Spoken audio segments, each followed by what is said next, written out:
Hey, YouTube family, aka homies and homettes. Welcome to another edition of the Kevin Strong Show. And in this video, we're going to talk about massive layoffs that are forthcoming in 2023. I've got an article that's going to speak to that directly. I'm going to kind of basically relate this article to tech jobs, but this basically affects the broader economy as well. So all of you know what the Fed has been mandating since the beginning of this year. They've been talking about trying to fight inflation, even though earlier this year, I believe inflation peaked at 9.1. Despite 6 Fed rate hikes, they were only able to get it down from 9.1 as its peak to 7.1, the latest CPI report. So inflation is still at a really, really high level. In my humble opinion, it's almost mathematically, I shouldn't say almost, it is mathematically impossible for the Fed to basically get inflation down to 2%. We've got way too much debt, and they'd have to raise the rates so high that it would basically implode our financial system. And the last time we had a CPI print over 5%, on average, when that happens, it takes more than 5 years for inflation to get in check. So I think companies are going to continue to see their margins get squeezed. As a result, they're going to be looking for creative ways to cut costs, and low-hanging fruit is always the employees. But this particular video, we're going to talk about how that's going to hit a lot of tech jobs, and a lot of white-collar jobs might feel a bigger impact on this next recession than typically in the past, where in the past it was typically low-skilled workers and blue-collar workers. So without further ado, I'm going to go ahead and jump into this article. If you're enjoying this type of content, please take a pause for the cause, smash that like button, subscribe to my channel, comment and share because I care. So let's go ahead and jump into this.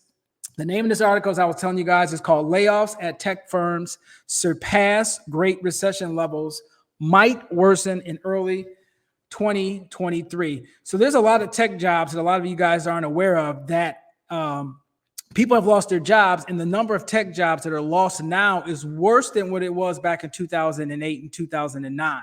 So once again, we've got another ominous negative economic news print that reflects back to the great financial recession. But let's go ahead and jump into this article, and I'll give you my little editorial comments along the way. And then on the way back, we're going to wrap it up. And if you stick around to the end of this video, I'm going to share you a little factoid that I found out that will tell you during a recession, if you lose your job based on your income, how long it takes for you to replace that job dollar for dollar. So let's go ahead and jump into this. Since the start of the virus, basically 1,500 tech businesses have laid off almost 245,000 people, or a little bit over 245,000, according to statistics. However, 2022 has been the worst year for the industry, and early 2023 might be much worse. I'm going to tell you as we go through this article why this is devastating to people who make a lot more money than the average income and who have a specialized skill set. That is a double-edged sword. So it talks about here the number of employees laid off by tech companies in 2022 alone has exceeded the Great Recession. That's what I talked about earlier in this video, which hit the world in 2008 and 2009, triggered by the fall of Lehman Brothers. So a lot of you guys don't know that when Lehman Brothers imploded, that was like the cascading financial domino that basically imploded and basically dried up all the liquidity in our financial markets. And then the government had to step in and infuse our economy with quantitative easing. Our fiat dollar was on the brink of being extinct in 2008 if it wasn't for the intervention of the Fed and pumping it with QE, quantitative easing. But I digress. Probably the participant companies lays off as Meta, Amazon, Twitter, Microsoft, and others. Layoffs from these companies will affect thousands of professionals. Keep this in mind because I'm going to come back to this. Thousands of professionals, creating a mass wave of unemployment and inflation. And that's why I started off telling you guys at the beginning of this video, inflation is not going away. We're going to probably have disinflation, which is basically going to mean inflation is going to come down at a slow, moderate rate in 2023. But it's going to come nowhere close to the Fed's target inflation rate of 2%. So let's jump out here. Comparatively, look, 965 IT firms have terminated more than 150,000 workers globally. This is a global economy, and this will be a global recession. Once again, making a note reference that it exceeded the Great Recession of 2008 and 2009, and up to mid-November, basically almost 1,400 workers were laid off in IT businesses worldwide. Okay, so let's look at some other information here.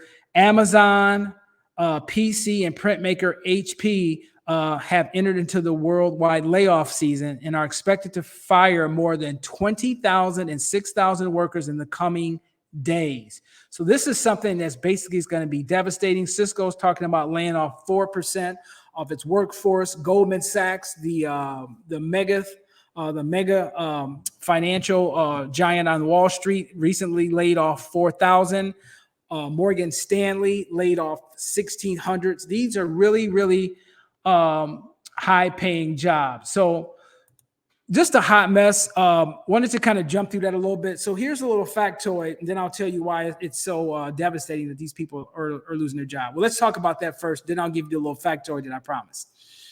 When you are especially skilled in something and you're making $152,000, $300,000 a year, that income is not easily replaced.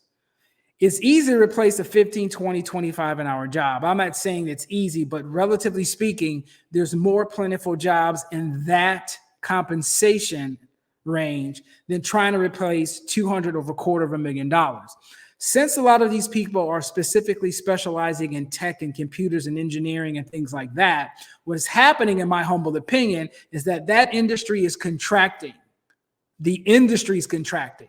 So everybody's either getting ready to lay off or there's a hiring freeze. So if you lose a $250,000 job, it's not like, because keep in mind, you have a specialty position or special skill set in tech. And if the tech industry is contracting and you lose that $250,000 job, you can't just migrate somewhere else and then a couple of weeks or in a couple of months replace that income. That's why I think this is going to be so devastating, this next recession. It's going to hit white collar equally, if not greater than it does blue collar. The little factoid I wanted to share with you regarding how long it takes to get a job back once you lose it in a recession. It's called flexjobs.com, and they did some research and looked at previous recessions, and it's basically saying that for every $10,000 of income, it takes 1 month of job search to replace that income. So for easy conversation, if you have a $60,000 job and $10,000 a month, it takes about 6 months to replace that income. But in today's environment, you might have to take a pay cut.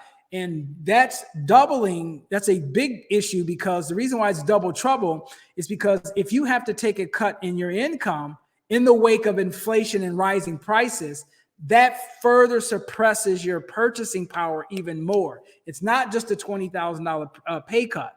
You've got to factor in the inflationary environment in which you are taking that pay cut. So back to my bigger example, just imagine if you're making $250,000 a year. Even if you are lucky enough to find something relatively close to that income range, how long will it take you to replace that income, especially if it's $10,000 equals 1 month? It could take you well over 18 months to 2 years to replace that income. This is why emergency funds are so important, because you don't want to be in a situation where you get caught off guard and you don't have any reserves set up to pay for your basic necessities and to keep your credit intact. So I hope you enjoyed this video. No jokes today, but I promise I'll have some soon. I'm going to end with my motto. You know my slogan here: keep your credit score up and keep your debt down. This was the Kevin Strong Show. And once again, please take a moment to smash that like button, comment, and subscribe to my channel. And I'll see you guys in the next video.